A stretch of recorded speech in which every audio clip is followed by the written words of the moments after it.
नमो विष्णुपदाय कृष्णपृष्ठाय भूतले श्रीमते मधुसूदनाय बापूजी इति नामिने। नमस्ते मधुसूदनाय भक्तिकारुण्यानिधि दुर्लभ कृष्ण भक्ति अति समीपाय। हरे कृष्ण। श्रीमद् भगवद गीता अध्याय 3 श्लोक नंबर 16। हे प्रिय अर्जुन, जो मानव जीवन में इस प्रकार वेदों द्वारा स्थापित यज्ञ चक्र का पालन नहीं करता, वह निश्चय ही पाप में जीवन व्यतीत करता है। ऐसा व्यक्ति केवल इंद्रियों की तुष्टि के लिए व्यर्थ ही जीवित रहता है। अब इसमें भगवान श्री कृष्ण फिर से एक वार्निंग दे रहे हैं कि जैसे जैसे वेदों में शास्त्रों में लिखा है, जो जो नियम जो जो कर्तव्य हमारे लिए लिखे हैं, अगर हम नहीं करते हैं तो समझो हम पाप में जीवन व्यतीत कर रहे हैं। देखो, अगर हम धर्म पे नहीं चल रहे तो अधर्म है ना, अच्छा संग नहीं कर रहे तो बुरा संग, क्योंकि संग तो होता ही है कोई ना कोई। अच्छा नहीं करेंगे तो कुछ ना कुछ बुरा होता है। ऐसे यहाँ बताया गया है कि जो नियमों का पालन नहीं कर रहा है, जो वेदों में लिखे गए, तो मतलब वो पाप में जीवन व्यतीत करता है। क्योंकि हमारे जीवन का लक्ष्य इंद्र तृप्ति नहीं है, और इसमें गीता कहती है कि वो इंद्र तृप्ति के लिए व्यर्थ ही जी रहा है। पहले तो अपने आप से सवाल पूछना है। जैसे सत्संग सुनने के बाद एक मंथन होता है, जब ऐसे पता चलता है ना कि ये व्यक्ति मर गया, इसने आज शरीर छोड़ा, तो तुरंत ध्यान जाता है कि इसने पूरी लाइफ में क्या किया है। तो एक मन में आता है कि अरे इसने तो अपना जीवन व्यर्थ गवाया। जैसे आज ही मुझे फोन आया हमारे रिलेटिव्स में कि उसका शरीर शांत हो गया, तो तुरंत मेरा विचार गया कि उसने अपने जीवन काल में क्या किया। तो क्योंकि अभी इर्द गिर्द रिलेटिव्स में तो पता चल ही जाता है ना कि वो बंदा सारा दिन क्या करता है, क्या नहीं, धार्मिक है नहीं है, पता तो चलता है। तुरंत मेरे मन में विचार आया, उसने तो अपना जन्म व्यर्थ गवा दिया। इतना कीमती मनुष्य शरीर, 9 महीने गर्भ की यातना, 84 लाख जूनिया, उसके बाद व्यर्थ गवाए तो कितना दुख होता है ना, कितना दुख होता है। तो तुरंत उसकी लाइफ पे ध्यान जाता है कि उसने किया क्या। जैसे भगवान न करे। कभी हमारे यहाँ सत्संगी ग्रुप में व्हाट्सएप पे आता है कि हमारी एक सत्संगी थी और उसका देहांत हो गया, तो एक विचार आता है कि चलो अच्छा है, वो सत्संग तो सुनती थी, श्याम सुंदर आती थी, कोई ना कोई नियम था, तो एक पॉजिटिव पॉइंट तुरंत क्लिक होती है ना। जब हमको होती है तो भगवान को नहीं होती होगी, बताओ। लेकिन जिसने अपने जीवन काल में ऐसा कुछ किया ही नहीं, तो एक नेगेटिव थॉट आता है कि उसका क्या बनेगा उसका। यहाँ तक कि श्रील प्रभुपाद जी कहते हैं कि आत्महत्या किसे कहते हैं। देखो, कोई सुसाइड करता है तो हम हिंदी में क्या बोलते हैं, आत्महत्या। गीता तो कहती है कि आत्मा की कभी हत्या नहीं होती, तो आत्महत्या शब्द कैसे दिया।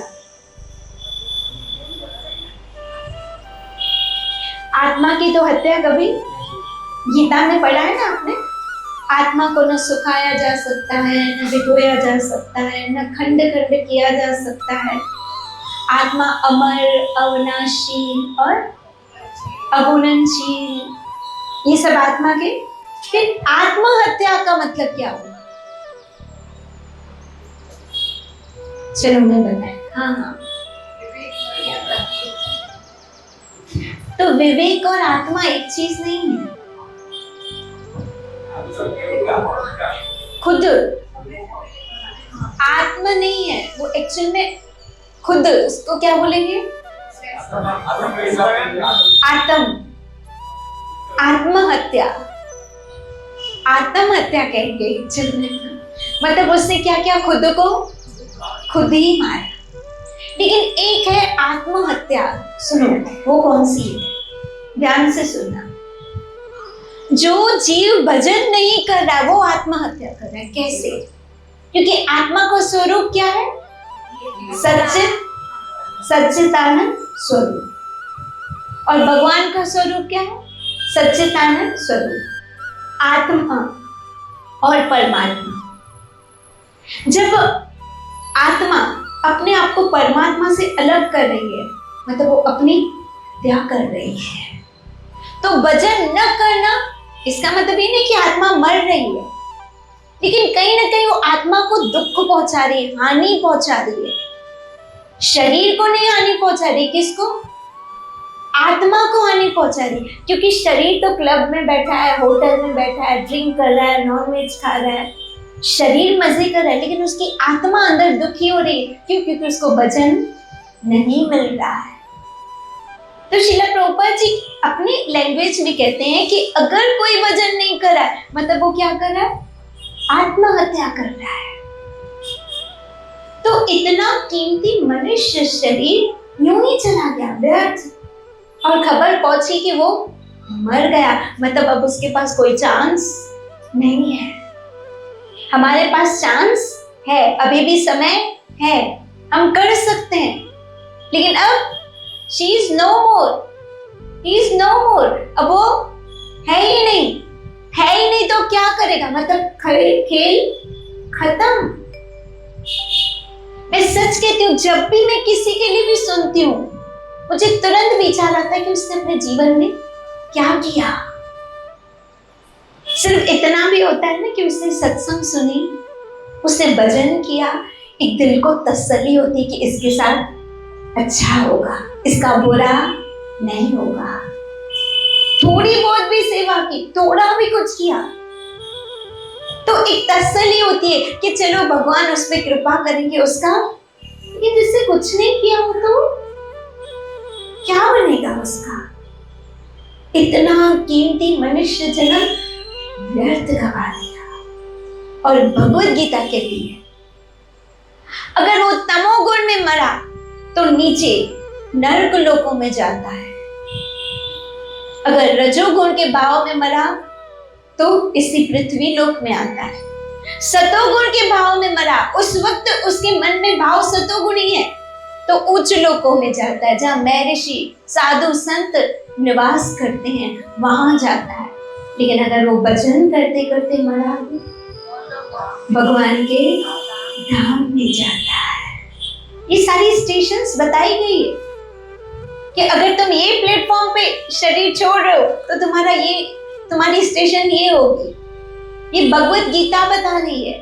तभी तो मैं बार बार कहती हूँ, ईर्ष्या, द्वेष, जेलसी बिल्कुल निकाल दो। क्यों? क्योंकि पता नहीं है वो हमारा आखिरी समय हो, और उस वक्त विचार की धारा किसी के लिए नेगेटिव सोच रही है, उस वक्त से हमारा दूसरा जन्म डिपेंड करता है, हमारी यातना डिपेंड करती है। ये बार बार हमें क्यों समझाया जाता है कि किसी के लिए कुछ भी बुरा मत सोचो, और तो और ये समझाया जाता है कि रात को सोने से पहले या तो माफ कर लो या तो माफी मांग लो, क्योंकि वो रात हमारी आखिरी रात हो सकता है वो हमारी आखिरी रात हो। तो मन में द्वेष रख के मरे। गुरबाणी कहती है कि अगर कोई स्त्री का भाव रख के मरता है या पुरुष का, काम की वासना मन में है, तो कबूतर का जन्म लेता है। क्योंकि उस समय देखो, मेन खेल किसका है? उस समय का है। उस समय हमारी विचार की धारा कहाँ जा रही है? उस समय हमारी मानसिकता में क्या है।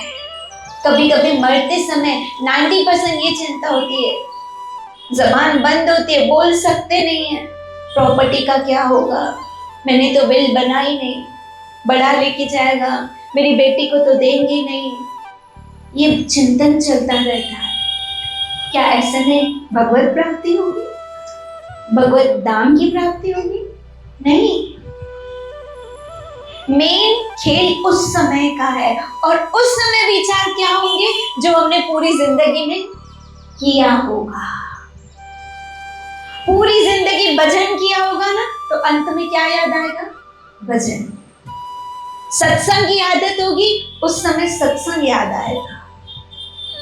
जो हम पूरी उम्र करेंगे वही अंत समय, वही हमारे विचार होंगे, और जैसा उस समय विचार होगा ऐसा हमारा दूसरा जन्म होगा, वैसा दूसरा जन्म होगा। जैसे मैं अपनी आंखों देखी घटना बता रही हूँ। एक स्त्री थी, उसका अपने बेटे में हद से ज्यादा मोह, हालांकि रहता था अमेरिका में, लेकिन वो इतना मोह, कोई चीज खाए तो मुझे पुट हो जाए तो वो भी खाए, वो हो जाए तो न लाहे वटी जा, वो एवरी टाइम उसको याद करती थी। अब अंत समय आया, बार बार बार बार उसको याद करे, बार बार उसकी तरफ इशारा कि वो अभी तक नहीं आया, वो अभी तक नहीं आया। और आप विश्वास करो, बापूजी सच कहते हैं, हमारी दुनिया में बच्चे होते हैं, लेकिन बच्चों की दुनिया में उनके बच्चे होते हैं। श्री राधे। हमारी दुनिया हमारे बच्चों से है, लेकिन क्या हमारे बच्चों की दुनिया में हम हैं? नहीं, उनकी दुनिया में तो उनके बच्चे हैं। उनकी दुनिया एक अलग दुनिया है, और वो कहते हैं हम क्या करें भाई, हमारे भी तो बच्चे हैं, हमारे भी तो बच्चे। अभी रिसेंट एक स्त्री बता रही थी कि मेरी माँ बहुत सीरियस बीमार है, और यहाँ मेरी बेटी के एग्जाम्स हैं, वहां से मुझे बार बार फोन आ रहा है, या मेरी बेटी के सीए के एग्जाम है, उसको टाइम टू टाइम नाश्ता खाना। अब वहां बार बार उसकी माँ अपनी बेटी को बुला रही, बेटी को अपनी बेटी की चिंता है। बताओ क्या करे? क्यों? क्योंकि यहाँ अपनी बेटी है, वहां उस माँ की ये अपनी बेटी है। उसने सोचा अभी एक तो आउट ऑफ सिटी है, जा नहीं सकती, लेकिन उसकी माँ का मोह इसमें अटका कि मेरी बेटी अभी तक नहीं आई, मेरी बेटी नहीं आई, मेरी बेटी नहीं आई, मेरी बेटी नहीं आई। अब बेटी सोच रही कि मेरी बेटी को मैं कैसे छोड़ूं। ये देखो संसार की हकीकत, आखिर मेरी बेटी करके माँ मर गई, लेकिन ये नहीं जा सकी, नहीं जा सकी। क्यों? क्योंकि उसकी अपनी बेटी, उसकी अपनी एक मजबूरी है। तभी तो मैं कहती हूँ, एक है जो मजबूर नहीं है, और वो मजबूर पुकारा जब चले आए मोहब्बत हो तो।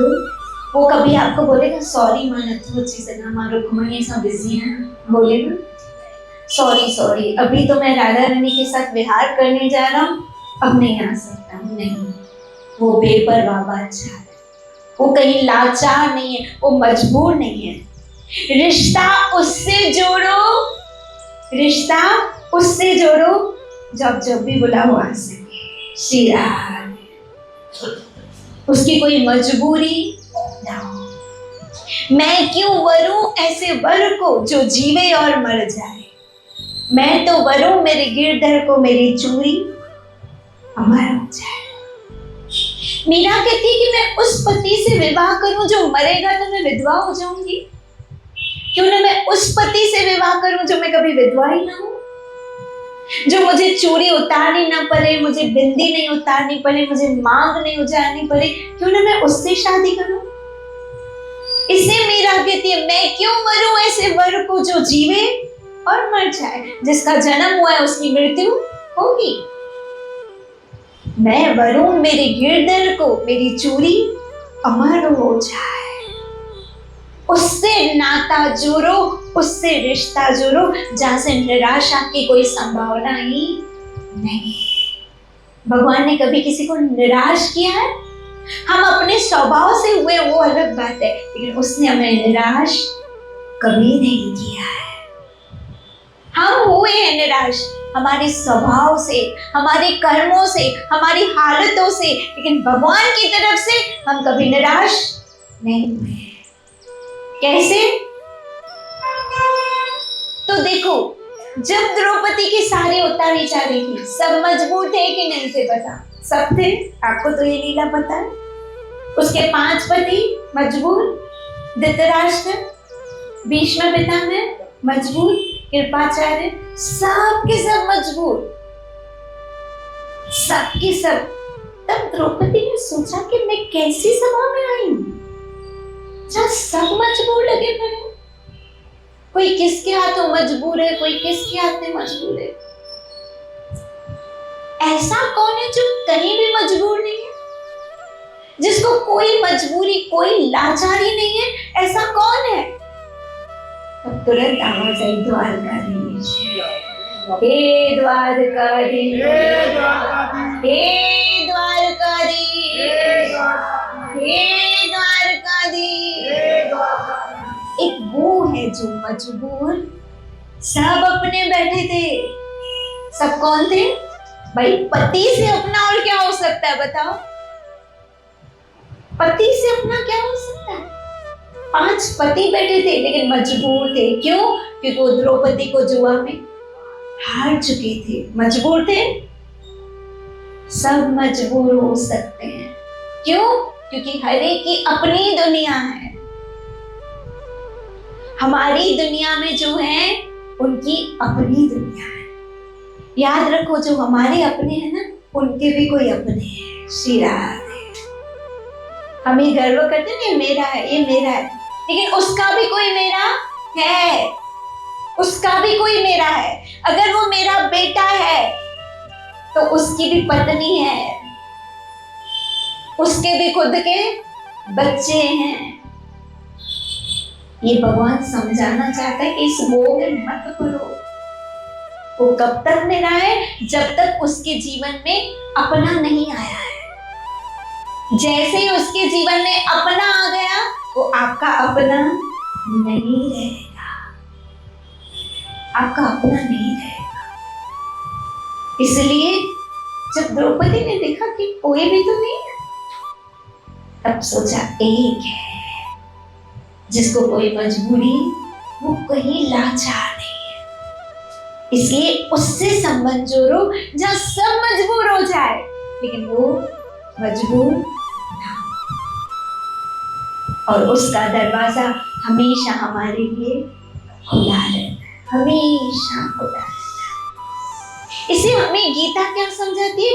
तुम जो भी विधान है उसका पालन करो, और सबसे ज्यादा यज्ञ चक्र।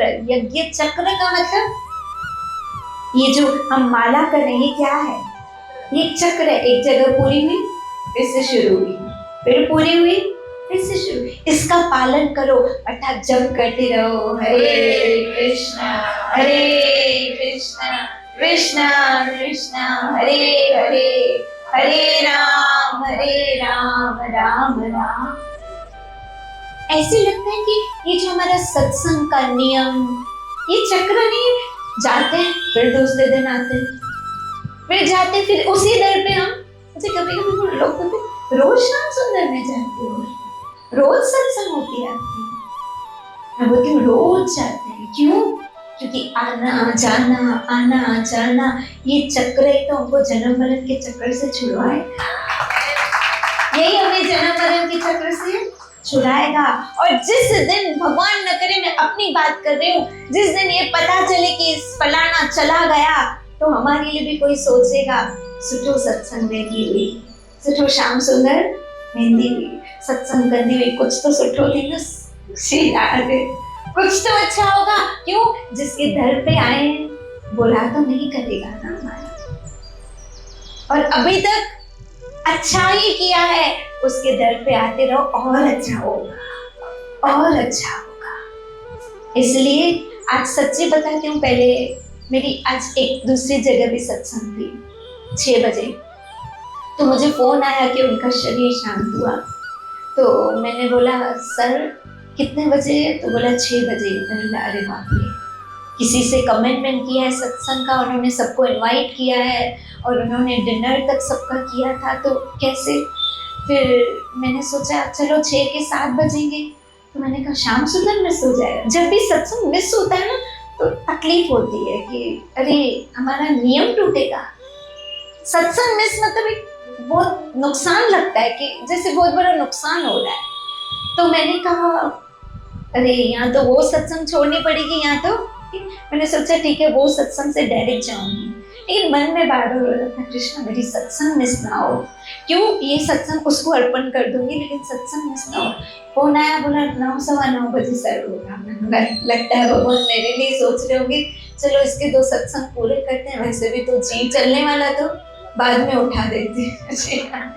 तो कृष्ण ने दोनों सत्संग करवाई, क्योंकि याद रखो जब तक एंड तक कोशिश करो सत्संग की कि आज की मेरी सत्संग ना छूटे। क्यों? क्योंकि कहीं वो आज आखिरी रात ना हो मेरी। कम से कम तसल्ली तो होगी कि मैं सत्संग से होके आई हूँ, श्याम सुंदर होके आई, मुंह में प्रसाद डाल दिया है, आज कीर्तन सत्संग हो गया है, तो रिलैक्स मरेंगे। भाई सब हम आराम से करते हैं तो मरेंगे भी आराम से, कोई गल मरना कम करे बैठी यहाँ पे, चिंता नहीं है। लेकिन जिस दिन नहीं आए और उस दिन हम आए तो हम फिर दिन आए थे सत्संग दिए पहुंच जाना, ऐसा तो हम बोल भी नहीं सकते। इसे कोशिश करो हमारी सत्संग मिस ना हो, ना हमारा सिमरन मिस हो, ना हमारी सेवा मिस हो। हरे कृष्णा कृष्णा कृष्णा हरे हरे, हरे राम